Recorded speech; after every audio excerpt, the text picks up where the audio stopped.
Bad kitty. Bad, bad kitty. Wow. Wow.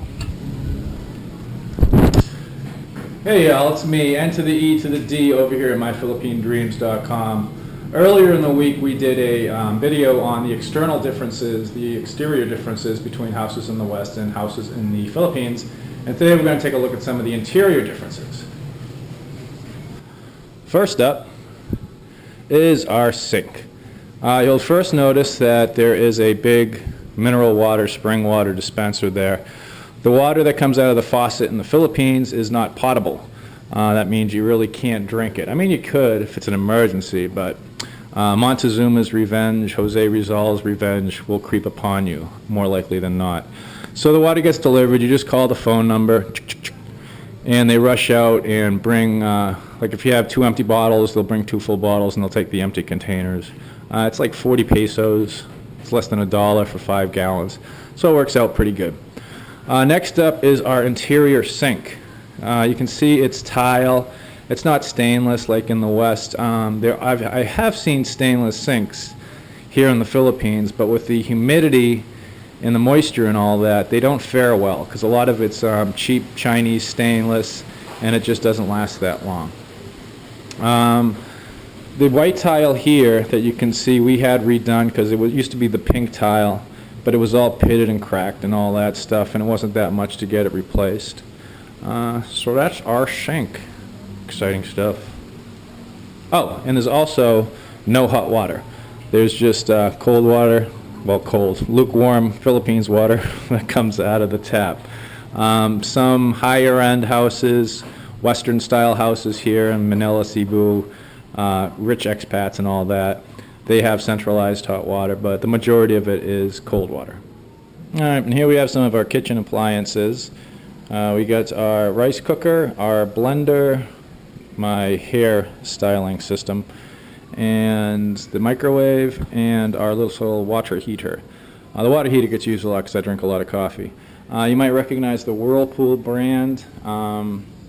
And the other ones are Nikon. I don't think it's that Nikon. I think it's just some Chinese Nikon. And these are Hanabishi and Dowel. You'll see Hanabishi a lot in the Philippines in certain areas. I think they're exclusive with Robinson's Hardware. Michelle's cooking up some rice right now.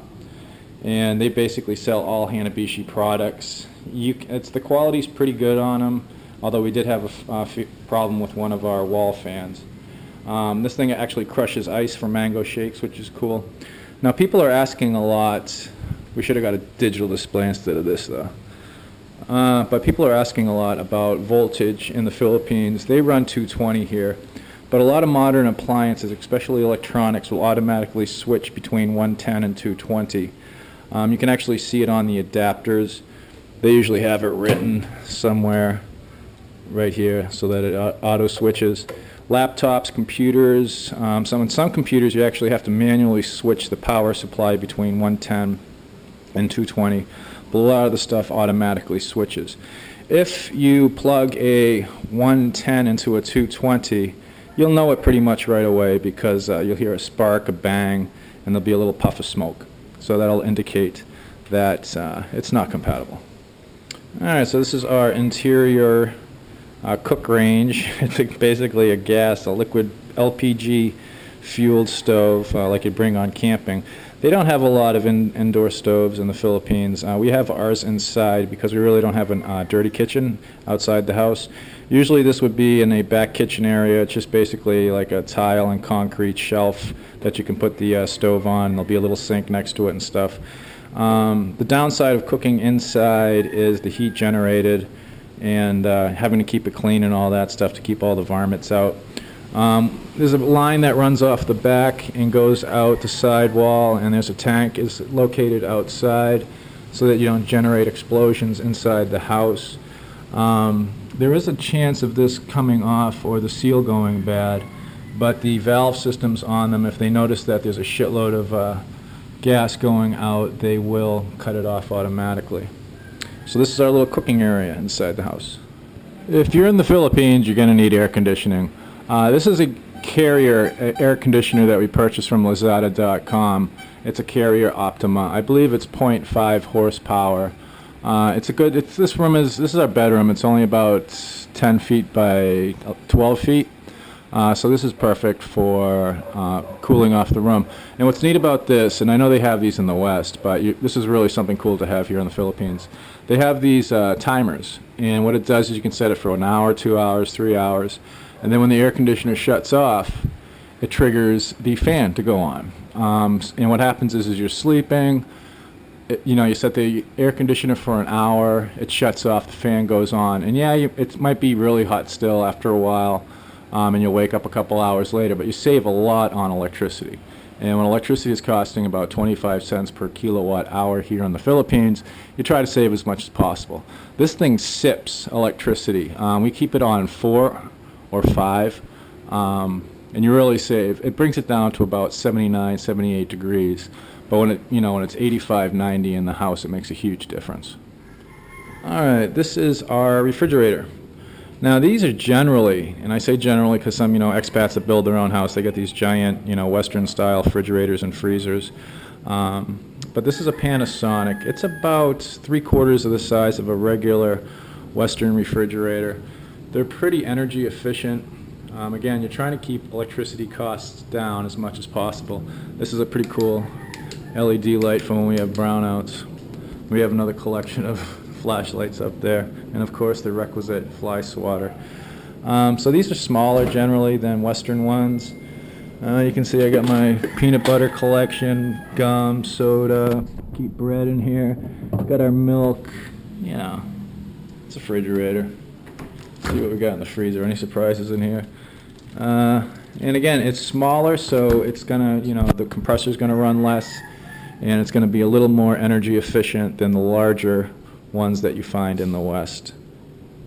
Also, I think a lot more people purchase fresher foods at markets and stuff, so there's really no need to put like long-term storage in freezers and refrigerators. All right, here in the Philippines, only the super rich or wealthy expats or whatnot, upper middle class Filipinos, have centralized hot water. So a lot of times what you'll see is these electric water heaters. Yes, it's electricity in the shower, which takes some getting used to. And also, not a lot of places are adequately grounded here in the Philippines. They have these electronic circuit breaker test things and everything to hopefully stop you from getting electrocuted, but you never know what will happen. This house actually didn't have one, so we purchased one. I think it was like, I don't know, it was like $60, $50, but I like having a hot shower. But I mean, a lot of people and a lot of expats that are living here on a budget just do with the normal, heat on the tap water. Typically, when it's sunny and stuff, that's fine. But when it's cold and rainy like it has been lately, that can be a little rough. Another thing is, some houses and apartments that you're looking at won't have like a separate shower area from the rest of the bathroom.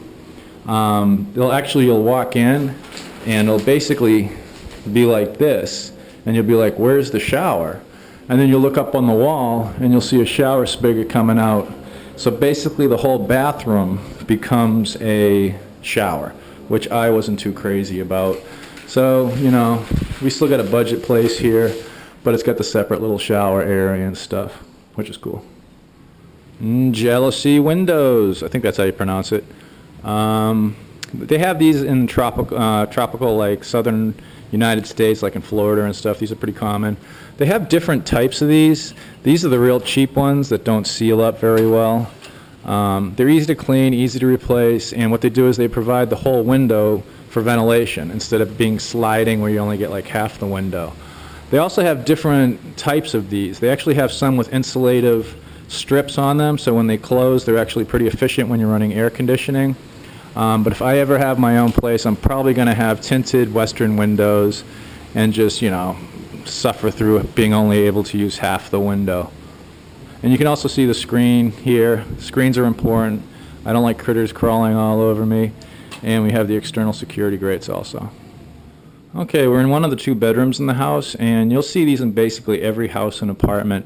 Basically built-in cabinets. Bottom is, this is my closet, so I got my stuff in here. This is my underwear collection, lovely. Most of it's clean. And then up top, they usually have a place for longer term storage. I got my backpack and a Balik Bayan box that I'm keeping for some reason up there, and another backpack, sheets and stuff. So you'll see these a lot, built-in cabinets, instead of having to get like an armoire or having a separate room that's like a big closet or whatever. Okay, one more difference is as we look to where we normally sit when we're doing our videos. A lot of tile. Everything here is tile. You won't see any rugs. Again, it's an environmental necessity with the humidity and everything. If you had rugs, they'd be rotting out pretty quickly. Tile is easy to sweep. Usually it's Michelle's hair. She sheds like a Shetland pony, basically. Love you, baby.